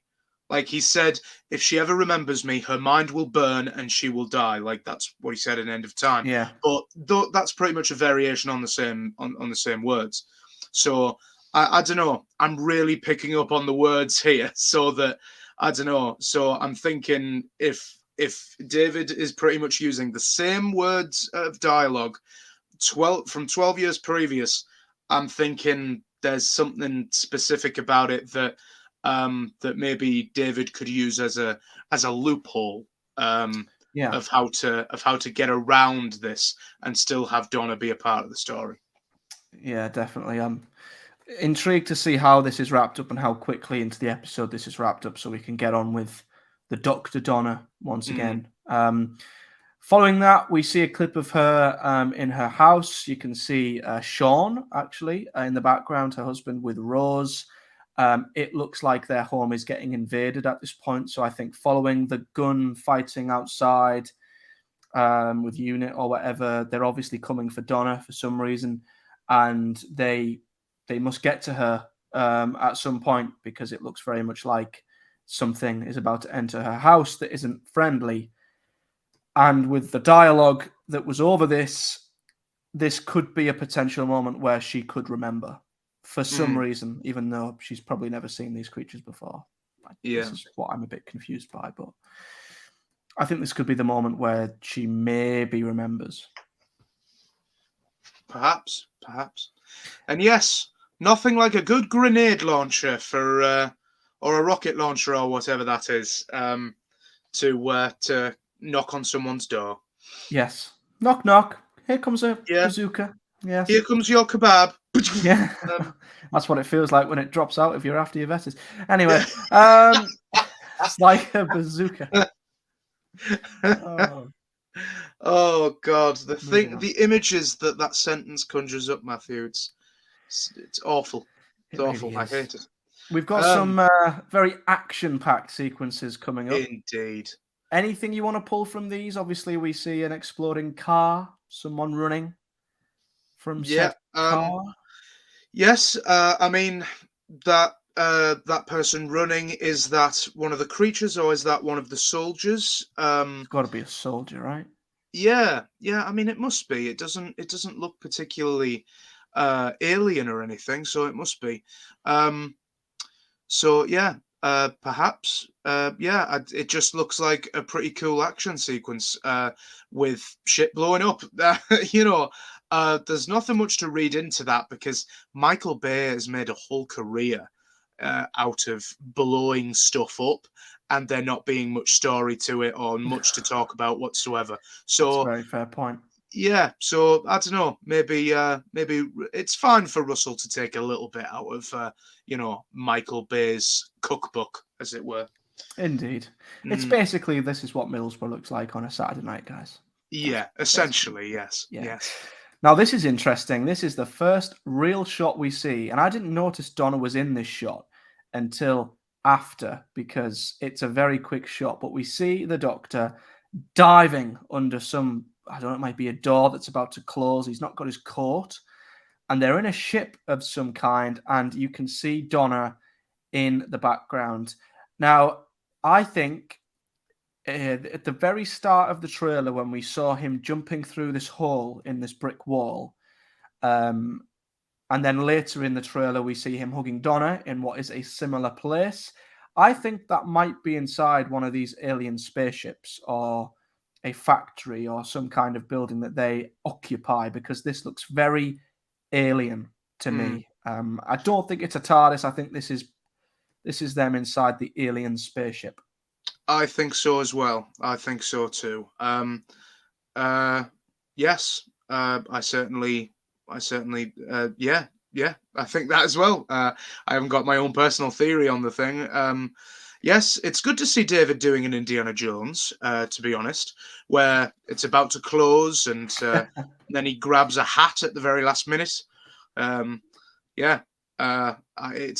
looks good to see him doing an Indy Jones. Looks good. He even looks good when throwing himself to the floor. He does. He does. Here we see this is what I mean about it looking like Middlesbrough on a Saturday night. We see a Jeep that's had way too much to drink, has just come staggering out of flares and has stumbled on top of another car that is on fire. Yes, that car being on fire being Middlesbrough Empire. Believe me, I have to get extremely drunk to even want to go there. Yeah, not been there in years, man. Oh, God. But yeah. A car on fire. Hey. Haven't we all had that at one point where you've been walking down a field and you just randomly see a car that's been burnt to a crisp? Me and Matthew used to have one. To be fair, we did. Right next to where we did, yeah. Every other week there was a car getting burned. We still didn't. I still didn't know what the hell that car was. But right up that field, there was a car that was lit ablaze. The 60th is set in Middlesbrough, ladies and gentlemen. It is. Now, here is a line that in a scene that somehow, and I say this somehow has become controversial. I honestly, it baffles my mind that people created a big song and dance about this. I'm not even going to give it that argument that the light of day. It was ridiculous. Oh God! I'm just going to say it was the most stupid fucking thing I've ever heard in my life. I'm not even going to justify it by saying what the hell it was, but it involved the phrase "skinny man." If any of you guys, you can probably work it out for yourself. Yes, the most offensive line in the history of what isn't offensive in 2023. Yes. Anyway, context we see Donna and her daughter for the first time together, which is nice. And at this point, Sylvia hilariously is trying to hide the Doctor from Donna. And she's like, he's not there, you can't see him. And is this the moment she remembers him? Just normally, casually, in her own kitchen? Without any exploding head? I think this is like just a typical Sylvia moment. Like it just reminds me of I completely didn't even realize until this trailer just how many like hilarious and brilliant moments Sylvia's actually had. Like everything from nagging endlessly at Donna to get a job. Just, you know, even her first words to the Doctor after the runaway bride, where she just goes, "Oh, it's you," and it just her immediate reaction is just, "Oh, it's you," and yelling at the TARDIS even when it's long gone.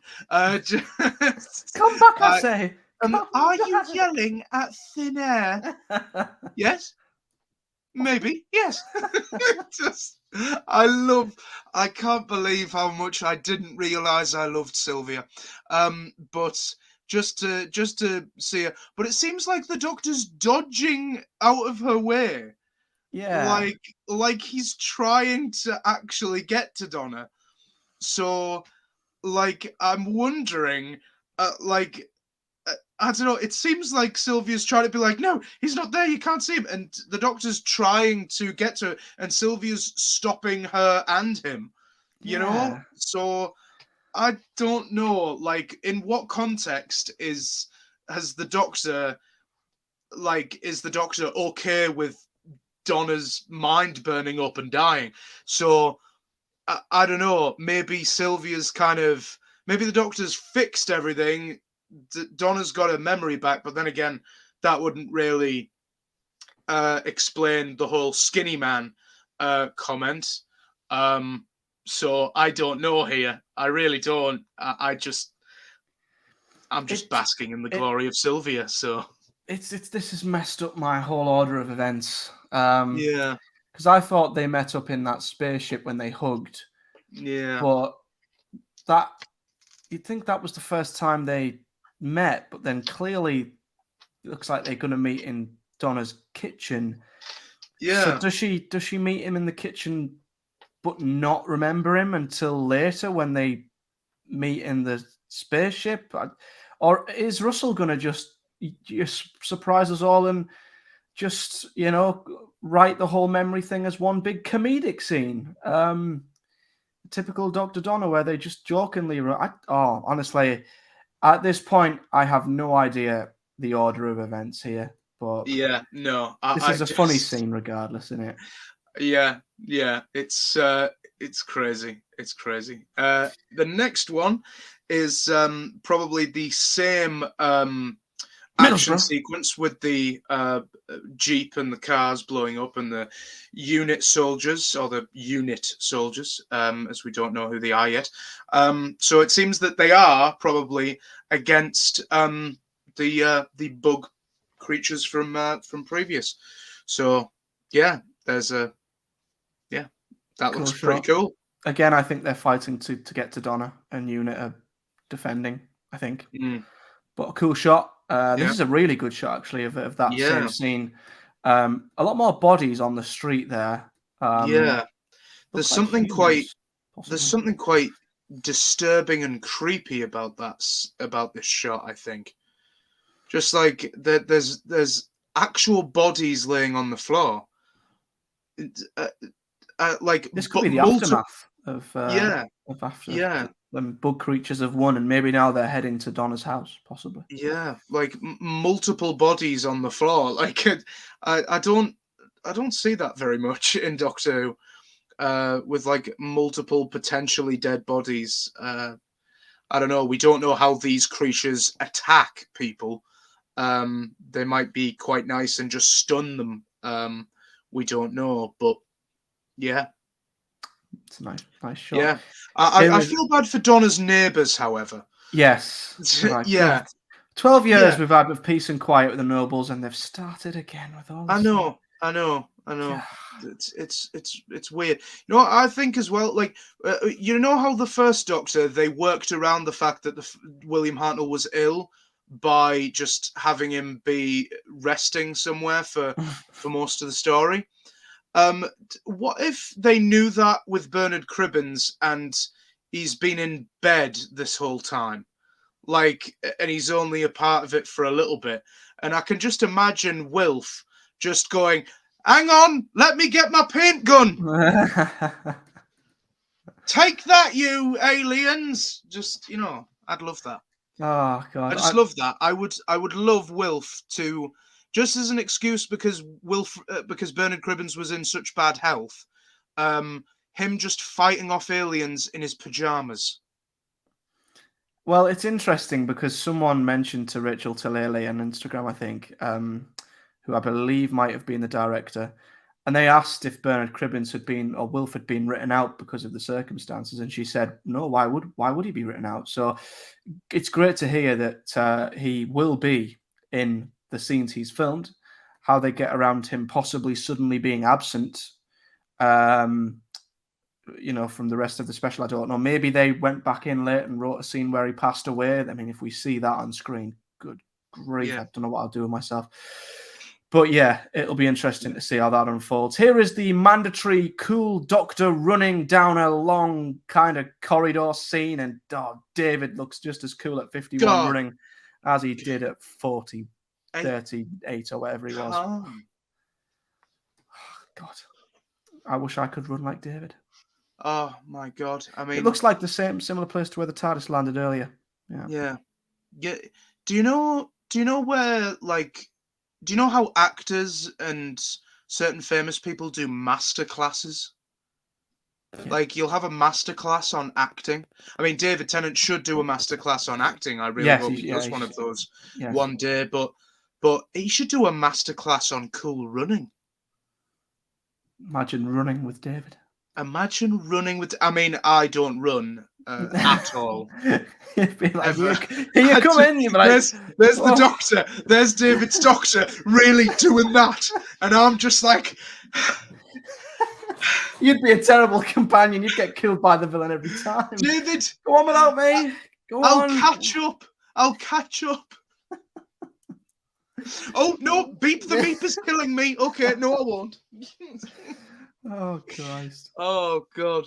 I kind of want to see that now. We have more running. Running. Yes. They're clearly trying to jump a red man at the crossing, trying to run across the road quickly.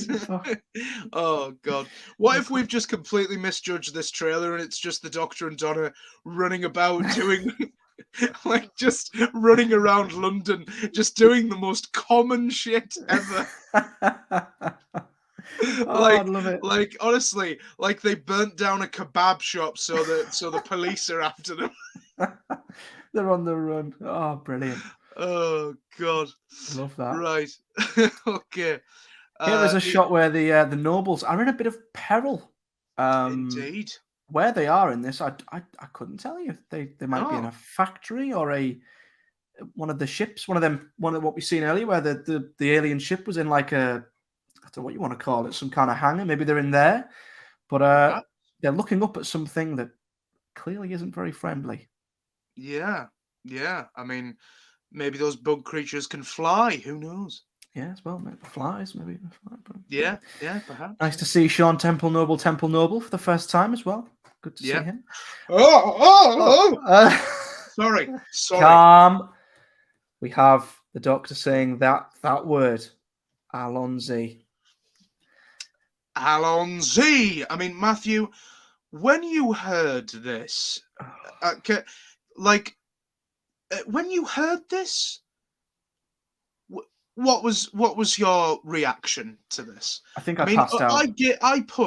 I put a reaction video out there, and people saw and heard my reaction to all of this.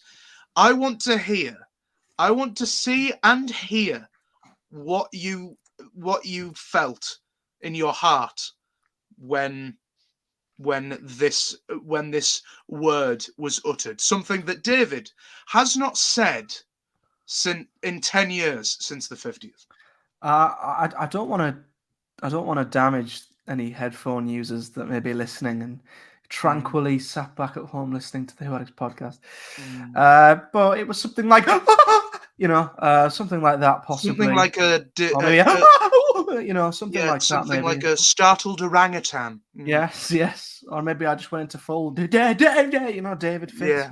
Yeah. I passed out, so I can't remember, but yeah. As we all know, my reaction to it was something that only the only dogs could pick up. So. All the dogs in Middlesbrough lifted their eyes up at the even back. Yeah, even my sister's dog downstairs was like, "Fuck was that?" David Tennant's back. What? But yes, I mean, does this indicate that the TARDIS is maybe out of commission? Because in ironically, the Runaway Bride, was it Runaway Bride? They got in a taxi when the TARDIS was. I wouldn't be surprised if Russell wrote in a few parallels between the Doctor and Donna's former adventures and these specials. I wouldn't be surprised whatsoever. I wouldn't be too shocked if Donna had to end up in a wedding dress at some point. Like, just just these brilliant parallels between their previous stories and just like, and the Doctor, just because of the Sontaran stratagem and Poison Sky, just basically spitting at the sat nav the whole time. Just... Imagine if he got in this taxi, turned around, and there was just a pilot fish sat there. Yeah. Oh, for God's sake! Yeah. Yes. I would love that. With a Santa fit. Oh, for God! It's not even Christmas. I know.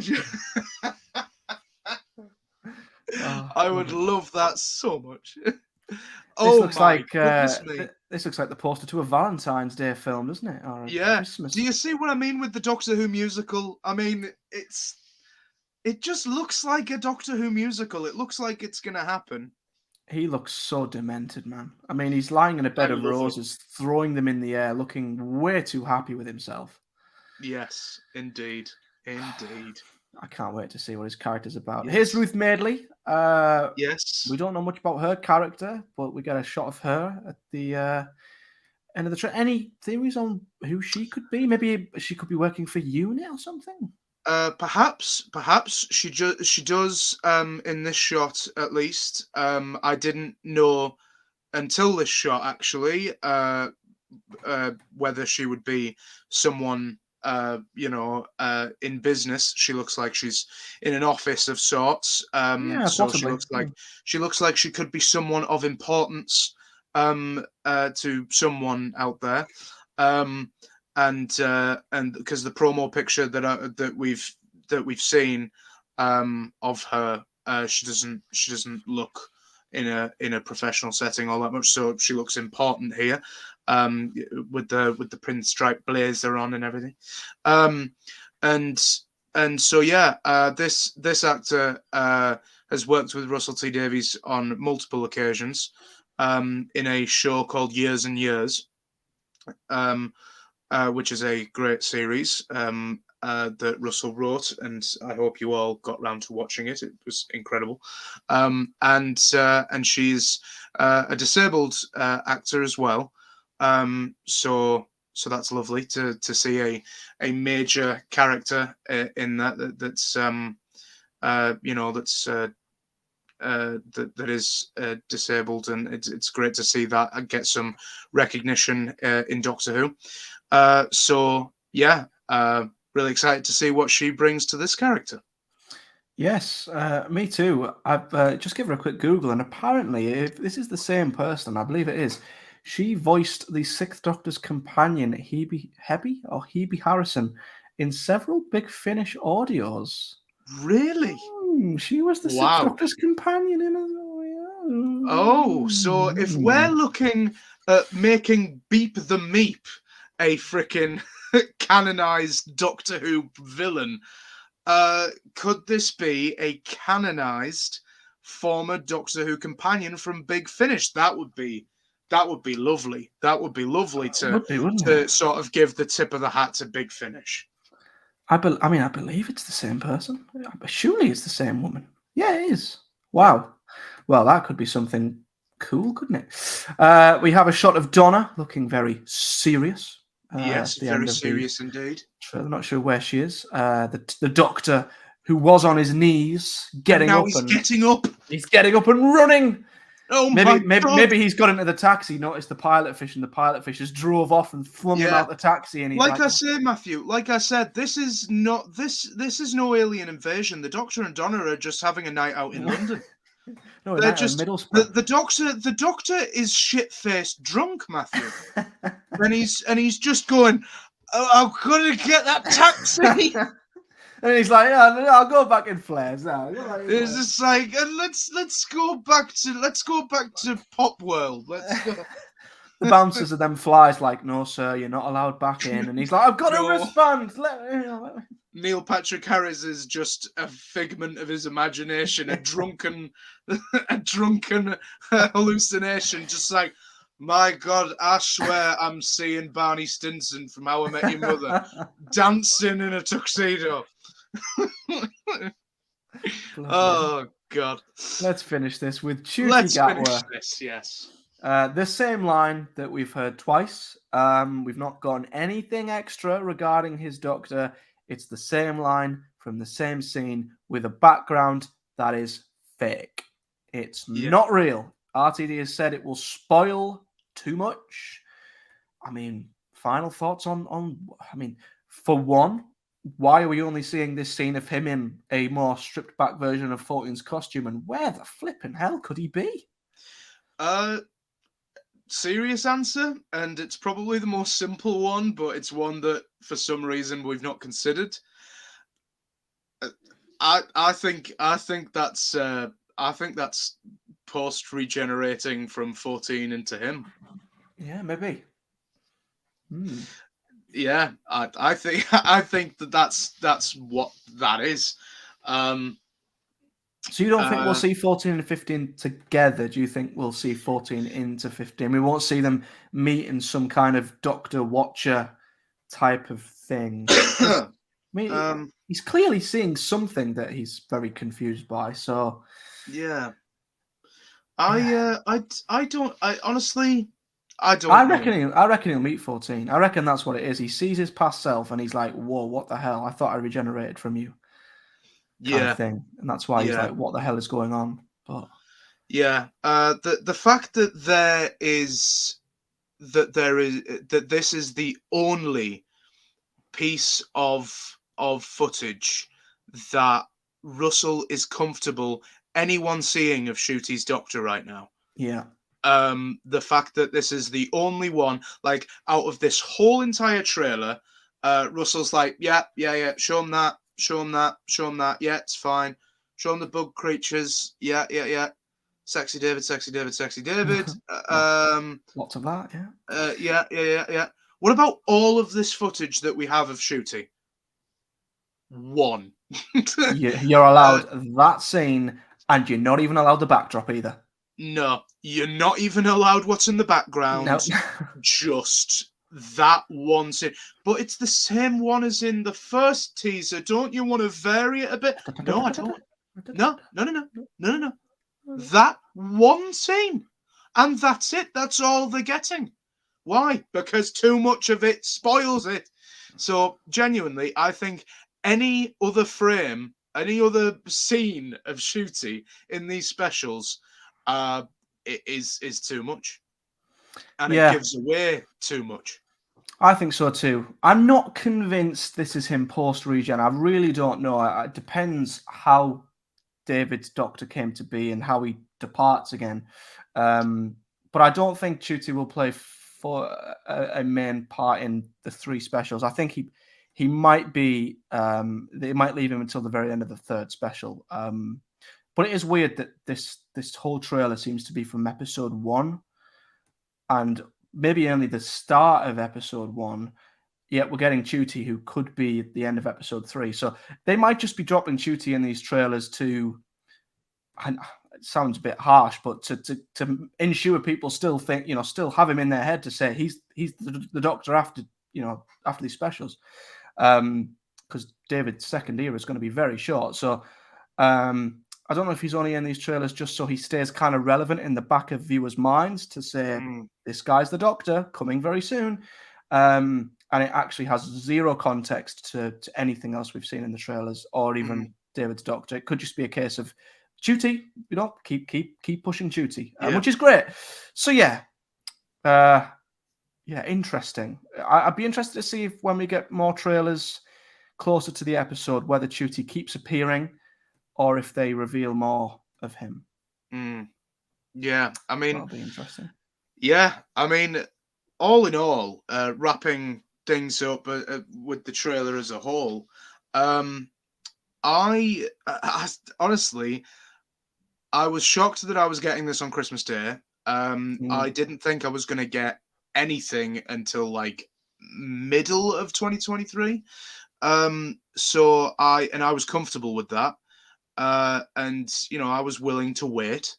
But the fact that I got a whole trailer for the 2023 specials, or at least one of the specials, and we weren't even in the same year as when they were coming out yet. That was a huge surprise, and the trailer was just brilliant. And it's, you know, when a new Doctor Who trailer comes out, I'm always too overly excited to really focus on them and to really dive into them, or like go frame by frame like we have today. So to me, I'm really glad that we did this, because whenever I'm watching the whole thing through, I'm just so in awe of everything in front of me, I don't really look. Yeah, So I'm the same. yeah, so I'm glad we did this. Yeah, I am too. Like I say, my favorite type of video on the channel. And yeah, I'm delighted with the fact we got this. It was a lovely Christmas present from Russell. And overall, he just needs props for just the whole marketing so far. I mean, since he's come in, it's just been non-stop with everything. Big Finish have announced stuff. Comics have been announced. They've just announced next year we're getting, this year, sorry, we're getting some of the old classics are getting reanimated that have been lost. Some are getting colorized. I mean, Russell's firing on all cylinders, and the marketing for the 60th so far has been incredible. And I do believe he's going to keep giving us awesome stuff. And we're not going to go too dry on hype. And the ball's going to keep rolling. And we might even get spin-off stuff too in the meantime. Because I think it'll go quiet towards Comic-Con, and then from July onwards it could be pretty crazy. But so far so good. I am so pumped for the 60th, man, and we are in the year of it now. We are certainly in the year of it, and it's going to be very, very exciting. Obviously, we will try and get immediate breaking news to you if we get some major Series 14 news until then. And obviously anything that Russell may want to surprise us with as well, with anything to do with the 60th specials, we will of course give you as well. But obviously me and Matthew are going full speed ahead with our 10th anniversary celebrations, and that'll be really cool as well. So there is like so much to be excited for on this channel. And I'm really, really excited for it. Cannot wait. 2023 could be the best year. Yeah, it really could. It really could be. Absolutely. So I'm going to say no more before I get too excited about stuff. But anyway, guys, that is it. Thank you so much for listening to another episode of the Who Is Podcast, or watching us if you've jumped on the YouTube version. Or watched us on Spotify visually. We hope the trailer breakdown has still been good enough for anyone listening. And as always, Jamesy, thank you for joining me for this podcast. If you, of course, have enjoyed it, do hit that like button, subscribe to us on YouTube or any of your chosen podcast provider. Leave any comments below on your thoughts on the trailer and any theories you may have from it as well. You can also get early access to content as well as shout outs in videos, and you can also give me and James suggestions for podcast ideas if you donate to us on Patreon, so go and visit that too. And yeah, any upcoming videos that you want to quickly shout out before we go? Or... Well, I will be bringing you guys a Martha Jones related video very soon, as soon as I can get the time, but I'm hoping to do it by the end of the week. So I will have that to you hopefully next week, and whenever Matthew can find an appropriate time to edit said video and get it out. So yes, it will be a Martha Jones related video, so keep a lookout for that. Lovely, very exciting stuff. But yeah, until next time, guys, thank you so much for watching. We'll see you next time. Goodbye, Bear Tenant. Goodbye.